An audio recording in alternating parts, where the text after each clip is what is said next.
पिताजी जल्दी चलिए, वरना मैं आज स्कूल में देरी से पहुंचूंगा। मेरी टीचर बहुत गुस्सा करती है। हाँ हाँ बेटा, अभी चलते हैं, बस 2 मिनट रुको।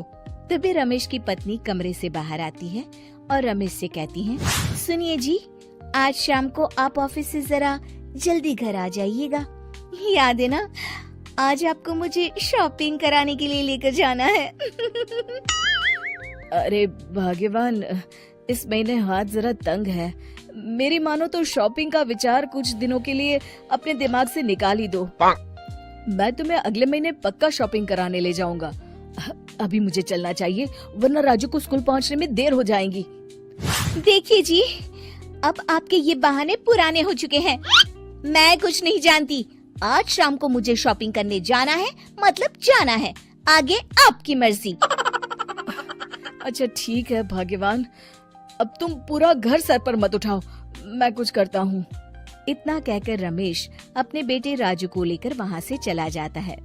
घर से निकलने के लिए रमेश जैसे ही अपनी मोटरसाइकिल शुरू करता है, तभी उसकी माँ उसे आवाज देकर कहती है, अरे रमेश, आज शाम को मुझे कुछ पैसे दे देना। याद है ना, मैंने तुझसे कहा था कि मुझे मंदिर में चढ़ावा चढ़ाना है। अरे माँ, मेरी तनख्वाह आने में अभी 10 दिन बचे हैं। अभी मेरे पास बिल्कुल पैसे नहीं है। हाँ, मेरी तनख्वाह मिलते ही मैं तुम्हें पैसे दे दूंगा। रमेश की माँ चिढ़कर कहती हैं, अरे तेरा दिमाग तो खराब नहीं हो गया? मैंने तेरे भरोसे मंदिर के पुजारी जी से वादा कर दिया है और तू कह रहा है कि पैसे नहीं है। अब मैं पुजारी जी को क्या जवाब दूंगी? तुझे तो मेरी इज्जत की भी कुछ परवाह नहीं है। अच्छा ठीक है माँ, अब तुम गुस्सा मत करो, मैं शाम तक कुछ इंतजाम करता हूँ। इतना कहकर रमेश वहाँ से चला जाता है। फिर दोपहर को जब रमेश अपने दफ्तर में बैठा होता है, तब उसे अपनी पत्नी और माँ की बातें याद आती हैं। रमेश अपने दफ्तर के एक साथी मोहन से कुछ रुपए उधार मांगता है। अरे भाई मोहन, मेरा एक छोटा सा काम कर दो, मुझे कुछ रुपयों की सख्त जरूरत है। मुझे कुछ दिनों के लिए क्या तुम रुपए उधार दे सकते हो? अरे रमेश भाई, मैं तुम्हें पैसे उधार तो दे सकता हूँ, लेकिन मुझे वक्त पर पैसे लौटा देना। वैसे भी मेरा मानना है कि दोस्ती यारी में कभी पैसों का व्यवहार नहीं करना चाहिए। ये कहावत तो तुमने सुनी ही होगी कि उधार प्रेम की कैंची है। मैं नहीं चाहता कि पैसों को लेकर हमारा रिश्ता खराब हो।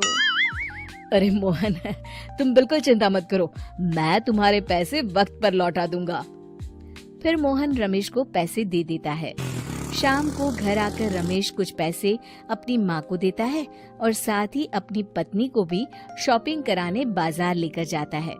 रमेश की पत्नी और उसकी माँ का स्वभाव जरूरत से ज्यादा खर्चीला होने के कारण दोनों हमेशा बेवजह पैसे खर्च करती हैं। फिर एक दिन, सुनिए जी, अगले हफ्ते हमने छुट्टियों में कहीं बाहर जाने का प्लान बनाया था।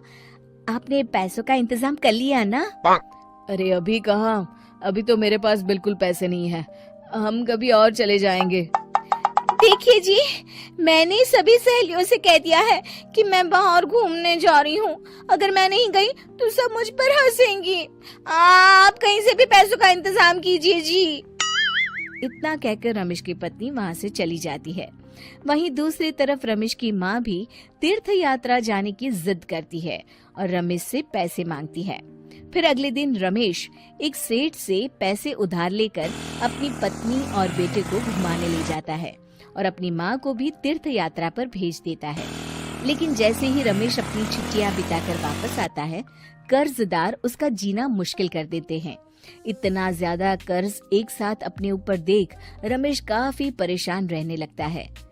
फिर एक दिन राजू की स्कूल की फीस वक्त पर न भर पाने के कारण रमेश को स्कूल में बुलाया जाता है।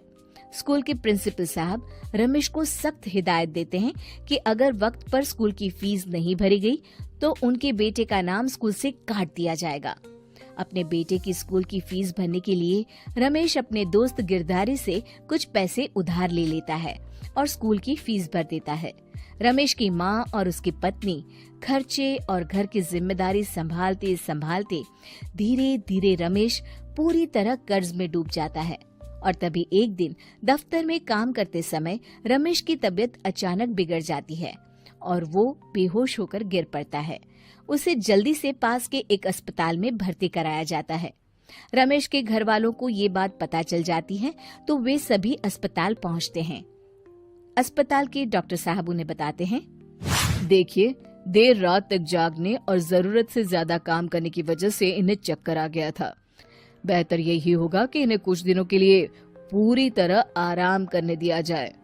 रमेश की हालत देखकर उसके बेटे राजू को बहुत गुस्सा आता है और वो अपनी दादी और माँ से कहता है, माँ, दादी, मैं इतना छोटा हूँ, फिर भी मैं इतना समझता हूँ कि पिताजी दिन रात दफ्तर में काम करके पैसे कमाते हैं। पिताजी अकेला पूरा घर संभालते हैं और आप दोनों अपने फिजूल के खर्चों के लिए उन पर दबाव डालते रहते हैं। आज पिताजी की हालत के जिम्मेदार तो आप दोनों हैं। राजू की समझदारी भरी बातें सुनकर रमेश की माँ और पत्नी को अपनी गलती का एहसास होता है और दोनों की आंखों में आंसू आ जाते हैं। फिर कुछ दिनों के बाद रमेश की तबीयत एकदम अच्छी हो जाती है और वो पहले की तरह अपने काम पर जाने लगता है। रमेश की माँ और पत्नी अब उसे किसी प्रकार की कोई तकलीफ नहीं देते और ना ही उससे किसी चीज की मांग करते हैं। फिर देखते ही देखते रमेश अपने कर्ज के सारे पैसे चुका देता है। उसकी जिंदगी पहले की तरह अच्छी हो जाती है और वो अपने परिवार के साथ खुशी खुशी रहने लगता है।